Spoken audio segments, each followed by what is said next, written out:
سرود زوہا کے ساتھ۔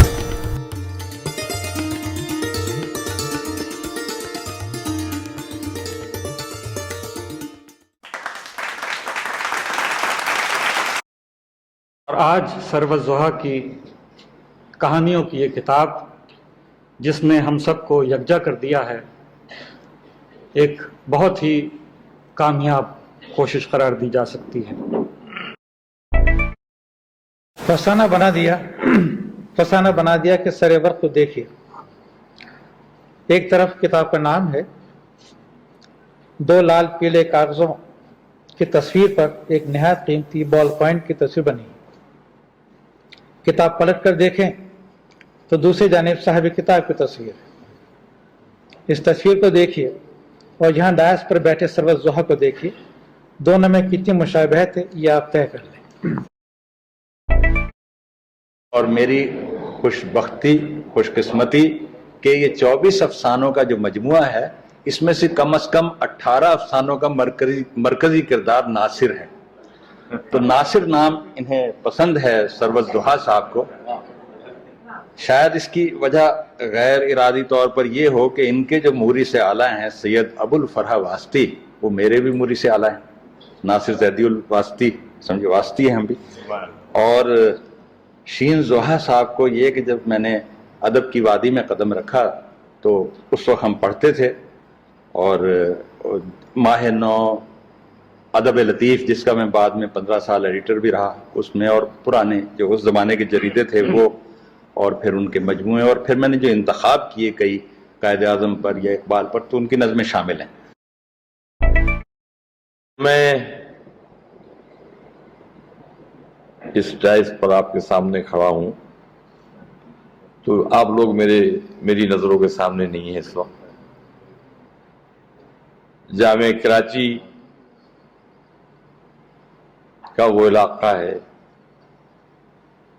جہاں جامعہ سن 60 میں ایسی حالت میں منتقل ہوئی تھی کہ نہ وہاں پانی تھا نہ دیگر سہولتیں جن کی ہائے و پکار ہم آج تک سنتے چلے آ رہے ہیں۔ ریت اڑتی تھی، درخت کم تھے، درخت لگانے والے زندہ تھے، یعنی اشتیاق حسین قریشی جنہوں نے سبزہ لگایا اور اسے سبزہ دار بنایا۔ اور ایک طرف تو وہ سبزہ انہوں نے اگایا اور دوسری طرف طالب علموں کی، استادوں کی وہ نسل پیدا کی جس نے جامعہ کراچی کو واقعی ملک کی سب سے بڑی جامعہ بنا دیا۔ ان کے اس احسان کو جامعہ کا کوئی فرزند اور پاکستان کا کوئی فرزند فراموش نہیں کر سکتا، اور اگر فراموش کر دے تو ایسا تعجب بھی نہ کیجیے گا، کیونکہ احسان فراموشی کے ہم بہت عادی ہو چکے ہیں۔ بات اس عشرے کی تھی، یعنی 1950 اور 60 کی دہائی کی۔ جامعہ میں جو بلاکوں کا ایک سلسلہ تھا، جہاں جو ڈی بلاک کہلاتے تھے، اور جہاں جامعہ کی کیا بلکہ ملک کی انتہائی مقتدر شخصیتیں جو تھیں رہائش پذیر تھیں۔ پروفیسر ریاض الاسلام، کون سا ایسا مورخ ہے جو ان کا نام نہیں جانتا؟ اسی کے ایک بلاک کے ایک کونے پر یہ نووارد جامعہ تھا جو تازہ جامعہ پہنچا تھا، اور دوسرے کونے پر برادرم شمس الزوہا تھے، شین زوہا،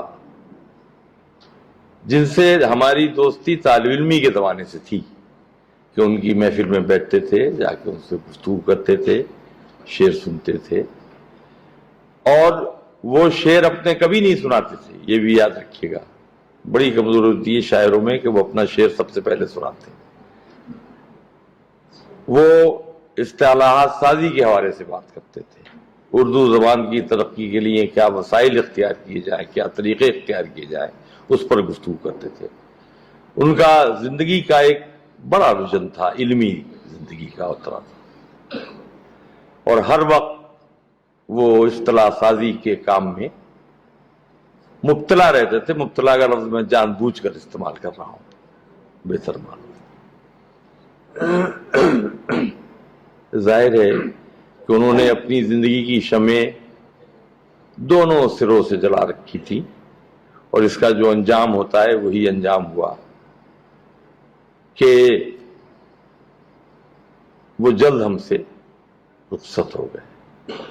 1969 میں، جنوری 1969 کا سال تھا، اور ہمارا جیسا کہ قاعدہ ہے کہ ہم روایت پرست بھی ہیں، جدید ذوق بھی رکھتے ہیں، لیکن مردہ پرستی میں بڑا کمال رکھتے ہیں۔ اور جب کوئی رخصت ہوتا ہے تو ہم بڑے بڑے قصیدے پڑھتے ہیں، لامیاں و میمیاں، اور جیسے ہی اس کے کفن پر گرد جمتی ہے پھر ہم اس کو فراموش کر دیتے ہیں اور بھول جاتے ہیں۔ مجھے اب بھی یاد ہے، ثروت 10 سال کا، 9-10 سال کا بچہ ہوگا، حیران، خاموش، چپ چپ، جو ان سب چہروں کو دیکھ رہا تھا، ان لوگوں کو دیکھ رہا تھا جو اس کے والد کے حوالے سے اس تعزیتی جلسے میں بھی موجود تھے جو جامعہ میں منعقد ہوا تھا۔ پھر جامعہ نے چینزوا کے لیے کیا کیا، ان دعوے داروں نے کیا کچھ کیا؟ کچھ نہیں کیا، اور یہ بچے اور یہ خاندان اپنی طاقت پر، اپنے حوالوں سے، اپنی کاوشوں سے ان منزلوں تک پہنچے کہ جن کا ابھی ذکر برادرم نجم نے کیا۔ یہاں میں یہ نہیں بتانا چاہوں گا، جب آپ کتاب پڑھیں گے تو آپ دیکھیں گے کہ ابتدا میں سحر انصاری صاحب اور میں نے اس کتاب کا مقدمہ یا پیش نظر لکھا، اس میں میں نے عنوان ہی یہ رکھا، سرورالضحیٰ شور سے افسانے تک۔ مثلا سرگوشی سے لے کے میں تھریشولڈ تک چلا گیا، جسے گونج کہتے ہیں۔ نجم صاحب نے تھریشولڈ کو رہنے دیا کہ شاید لوگ درد میں مبتلا نہ ہو جائیں۔ پینٹیم کمپیوٹر پر بیٹھا میں اردو نستعلیق لکھنے اور لکھے ہوئے کو پڑھنے کی کوشش کر رہا تھا کہ دروازہ کھلا اور کسی نے مجھے چند رسالے، کتابیں اور خطوط لا کر دیے۔ ایک خط کی خوبصورت، صاف، چمکدار تحریر دیکھتے ہی میرے ذہن میں نصب شدہ کمپیوٹر نے 786 کے عدد دبائے اور اس کے بعد بیان کرنا شروع کر دیا۔ نام سید ثروت دہا، ولد شمس الدہا، مشغلہ دل نوازی، فن ادب افسانہ نگاری، نام کتاب فسانہ بنا دیا، پیشہ کمپیوٹر انجینئر۔ اور اس کے بعد جب میں نے کتاب دیکھی تو مجھے ایک جگہ نظر آیا، میں عملی آدمی ہوں۔ نمبر 2، میں نے جو کچھ لکھا وہ وارداتی ہے۔ نمبر 3، زیادہ تر ہر کہانی میں میں خود کہیں نہ کہیں موجود ہوں۔ نمبر 4، میرا جرم شعر کہنا اور کہانی لکھنا ہے۔ اور یوں میں نے خط کی تحریر سے میرے کمپیوٹر نے جو کچھ ثروت دہا کے ماضی کے حوالے سے سامنے پرنٹ آؤٹ دیا وہ اس سے مختلف نہیں تھا جو خود ثروت دہا نے بیان کیا۔ تو یہ آزردہ اور بے یقین قوم اگر کوشش کرے کہ اپنے مستقبل کی طرف دیکھا جائے اور امید اور آرزو مندی کے جو انسان کا وصف ہے، انسانی زندگی کا وصف ہے، اگر وہ ہم میں موجود و باقی ہے اور ہم ایک مستقبل کی طرف دیکھنا چاہیں، بے یقینی کی فضا سے یقین کی فضا میں آنا چاہیں، عدم اعتماد سے اعتماد کی طرف سفر کرنا چاہیں، تو ہمیں اپنا مستقبل